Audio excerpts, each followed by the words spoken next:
पहिले समजून घ्या, जेव्हा आपण बोंबलाची चटणी किंवा भाजी बनवत असेल तेव्हा ते बोंबील आहे पहिले पाट्यावर ठेसून घ्यायचे।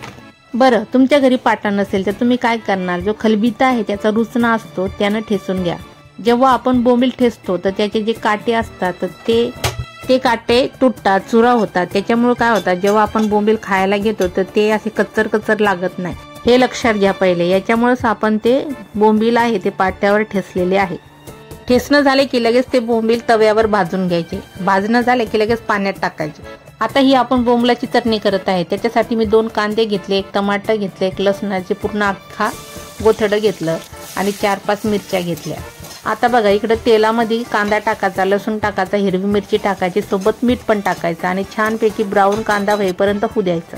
थोडासाच कांदा ब्राऊन व्हायला लागला की लगेच हे बोंबील पिळून घ्यायचे आणि याच्यात टाकायचे, म्हणजे कांदा बोंबील सोबतच ब्राऊन होणार, म्हणजे सोबत खमंग होणार आणि त्याची टेस्ट 1 नंबर लागणार। आता टमाटर टाकून द्यायचं, टमाट्यासोबत हळद टाकायची, धनिया पावडर टाकायचं, घाटी मसाला टाकायचा, थोडंसं तिखट बनण्यासाठी मिरची पावडर टाकायची। आता कोकम टाकायचं। कोकम टाकल्यामुळे काय होतं, जी पण आपण झिंगा बोंबिलाची भाजी करत असतो तो वास येत नाही, याला खूप वास असतो, तर तो वास घाणेरडा वास येत नाही।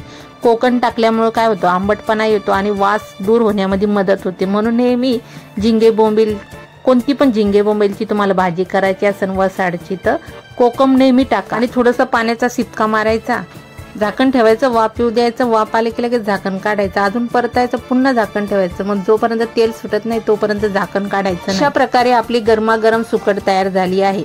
मग झाली आहे सुकट, घ्या खाऊन।